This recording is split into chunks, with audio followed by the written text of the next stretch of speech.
this threshold. It is available in this situation. Not quite Annie for pick engage, but the pick potential of Sejuani and gonna roll in, look for the hook, plays him back there. Godvy's forced to flash, does flash the hook.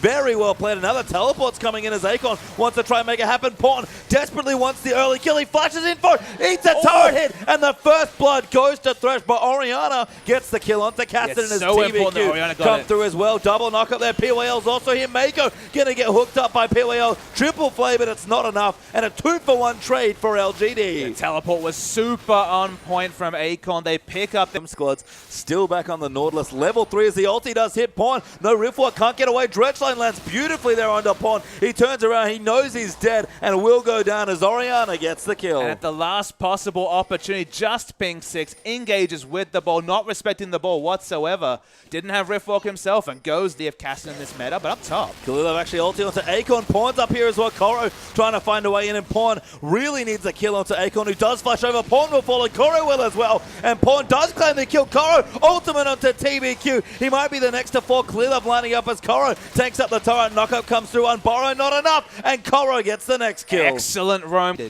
Maokai has Righteous Glory for a lot of power as well, but it's the 2,500 gold sitting on him that makes things difficult. PYL does get the first initiation. Kalilov going to take a little too much damage. Ulti's away, but the Shockwave pulls them back in. Imp comes in for good damage, and Akon, he's teleported down to the bottom side. Koro is flanking, but he doesn't have any rage at all. And right now with those 2 kills, it'll be a 3v5. Things certainly went better than expected from LGD, using that AD burst damage coming through from him to register the first kill, and then Godby's Shockwave was on point. Pawn. 2 members still looking. Pawn wants to do this. They're actually going in, apparently. Rek'Sai gets the dragon. PYL grabs onto Koro. Depth around the side. Has to dodge the depth shot. But Pawn, he's gone in massive. He's killed PYL. Flashes out of the way. And it's an awkward trade as TBQ almost dies. And Imp now has to run away. He's in trouble now. Koro coming in. Koro, can he line up the Mega now? He's going into the form. He doesn't have his ulti or flash, sorry. And he goes back in. Akon gets low. But a kill there for Godby. Koro goes down. Deft will follow, and a massive trade there as Ori gets a double. And Ori gets all the kill credit. And EDG at this stage, they're playing defensively. They're going to let this turret go. Koro will do what he can as actually Mako gets grabbed by PYL. Kalilov in as well, but that's a dead Thresh there. And now PYL going to get aggressive. They don't have quite enough damage. It's 2v3. Koro needs to be in Mega now from Imp. Going in, he tosses them back, but Deft's here as well. Flashes over the wall, takes out Imp, but the trade kill happens, and Akon, now the next one. It's 2v2 already. Godby's rotated in. Deft used his spell shield early, but that might cost him. Has to kill the Orianna, but can't do it at all. Koro, the last one left, should go down in the 1v2. He's trying to make a fight out of it, but Orianna will know. It's Akon that gets the kill. Godby is willing his team over the line on this. And EDG, they put so much stuff in this basket, they have to find out. Kalilov looking for it. The hook onto him. That's crucial. Pawn dives in over the top as Koro gets the kill. Godby's dead as well to Kalilov. Now PYL going to fall as TBQ could be the next threat. They get a kill. Yes, Mako does go down, but the ult finally used for Sejuani, as that's a clean ace for EDG. The sweetest hook of all time actually fell down, so not quite a clean. If you've got free time, if it's a 4 members against 1, it's relatively safe to pick it up, and the opportunity cost if you fail, it's pretty low. Look at Death positioning. He's so confident that nobody's going to challenge him. Even Pawn going in forward. They're onto TBQ. They might find Akon as the pick, weirdly enough, but they're going to go in. Massive 3-man ult from Sejuani. Koro goes in as well. Imp still alive there, but Godby getting chunked out. A good shockwave there defensively, but Pawn gets the first kill, goes in and Zondi's aggressively, but can't quite finish it. Depth though, trying to do the damage, is forced to flash away. TBQ will fall, and it was messy, but it's a 2-for-2 win for EDG. But a crazy, insane fight, and the fact that they still have Baron buff duration means they're going to break the base. Base well and truly broken. Top inhib looking to fall down as well. Might be a step too far for EDG. PYL gets onto Mako. They're going to dive back in. Koro goes in the flay there for Mako. Koro trying to escape, but he'll go down as well. Deft snipes in for some good damage, but he has to back off. Third game of the final. That turret, by the way, dead here as Kalilov almost sniped him. Good crying of his TBQ. Gonna try and dive back in. Good knockup there coming through, but TBQ taking too much damage. Deft and Pawn will kite back away. Koro zone them all out as Nah, ulting them back,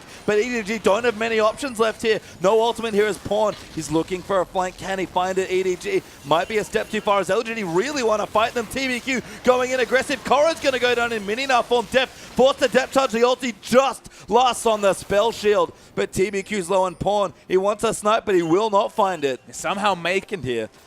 It is a good extra shield. We've seen it before, but it actually scales kind of nicely with all the health you're building. Absolutely. That's the thing. It's an extra 10% of your health being used as a shield. TBQ gets hooked. I mean, he uses damage as well. Remember, you can just dive in there and use it on yourself as Mako. He's dead there. Good hook there from PYL. And that's another person who's up top. The minion waves pushing out in both top and bot means that LGD are happy to fight around this objective because at worst they pick it up and at best they get multiple. Dragon's dead. EDG have to fight. Clearlove going in for the steal but doesn't get it. Corner, massive ulti. Nah goes in as well, and Imp somehow dodges it. The good shockwave comes through, but Godfrey's dead. Need to jump onto Imp. He's too aggressive. Deft though getting low there, and there's too much damage from LGD. Pawn though ripping through people on the Kassadin. Deft somehow lives. That's 2 dead already. No one left from EDG, and this time it's the clean ace. These fights are incredible. Clearlove keeps lining up multiple. 3.5 items though. I can understand why it's Clearlove going again. Gonna nail him there with the ulti. Gets Godfrey as well, and then it's gonna dive straight in. Deft kiting back as Akon dives in on top of him, but Pawn right into the backlines. Massive damage onto Godfrey. Gets the ulti, but it's defensive. Deft flashes the wall to kill him. Assassinates Imp as well. Goes in for the next one as PYL's dead. TBQ will fall. Akon will join them, and EDG another clean fight. 10-0 in team fights. Clearlove is a god of positioning, getting these ultimates onto Godfrey 3 times in a row. He had to flash away from a hook from Mako, and this is going to be the game. And EDG, execution-heavy comps seem pretty damn easy when you've got people like Clearlove and Mako on the team. And I'll say LGD strategically outplaying EDG for the majority of this series, but do not discount EDG's team fighting. When it gets to late game, much like their 2014 brethren, this team is destructive. The Nexus will fall down, and EDG find themselves 2-1 up in the series. Something to be said about side minion wave control, but there's another thing to be said about just blind aggression and trust in your teammates. The fact that Deft once again flashes aggressively into a team, repositions himself away from the enemy front line, and fights with his front line, which is what he needed to do as Sivir in general, but with the face of the mountain especially. Just crazy, and Godfrey just looks almost perturbed because he's played these games perfectly on Orianna, got caught out in team fights though, and paid the ultimate price. That's a second game in a row, by the way, where LGD have lost with 4 dragons. EDG, they might be giving them away at this point. They didn't even have one. They didn't have a single dragon in that game. Again, kind of giving LGD a pretty good discount on the buff throughout the series so far, but if you never get 5, it's not a win condition, right? But the thing is though, Pete,